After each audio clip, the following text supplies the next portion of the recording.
दाल खाएन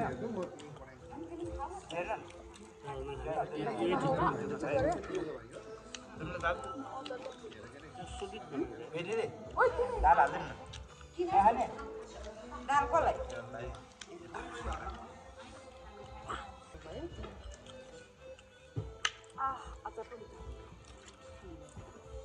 तिमीलाई काम छ है फेरि अहिले बिर्सेर घर जाँदा यो शीतलले गर्दा मैले भोटे खान पाएन ए त्यही भएर हो कि भन्नुभएको थियो बरा अस्ति अनि काम पऱ्यो कि फेरि लगातार दुई दिन यहाँ मलाई गाली गरिसकेको थियो दिदीले नभुल्ने ल्याएर दिनु भोगट ल्याएर 4वटा भोगट ल्याएर 2वटा भोगट हालेर आउँछु भनेर सोचेको थियो है अनि त्यसपछि चाहिँ त 4वटा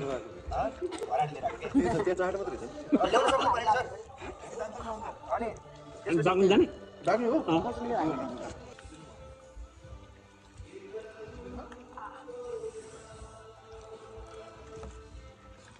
तिमीले खानु सक्दिने खान्छ अब कहाँ जाने भनेर सल्लाह गरौँ भनेर कहाँ छुम्रो भने होइन दाइ सबै कुरो फ्याट नहुनु यो कस्तो खाना बस्नु चुलाएर बस्नु मैले अस्ति नै सुनेको हो र ससुर घर छेउछेउ जाने भनेर सुनेको कस्तो यो बोल्नै नहुने कि तपाईँ चाहिँ यो छोरा मेरो गाउँ जाने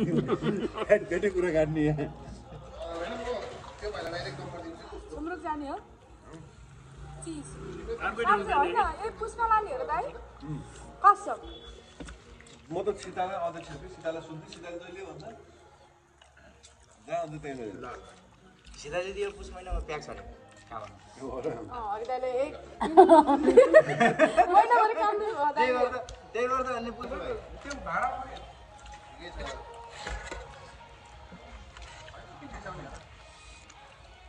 मासु खानु है म त अघि थोथोरे कहिले साग पऱ्यो है कहिले मासु पऱ्यो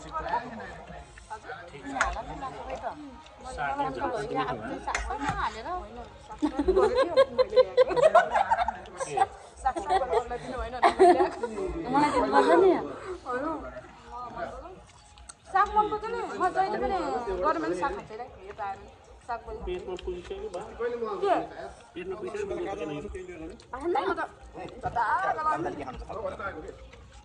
झोला मात्र खायो भने त म त हँगाइस्तो हुन्न हो सानो त भात खानुपर्छ तिमी खानु बल्ल बल्ल उठाएर पनि चाहिँ म पकाउन लाग्छु उयान छोरा खाना हाल्छु म यो साग खान्छु तिमी मलाई त पुग्यो मान्दैथेनौ यो छ आलु छ भित्र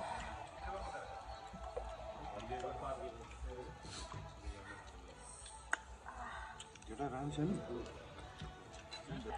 साग खानु मलाई यो छोरा धेरै खानु त दाइ हजुर ए सोह्र आउँदो रहेछ त हजुर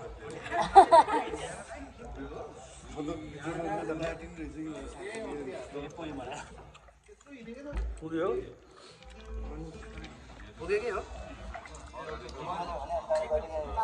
के हुनु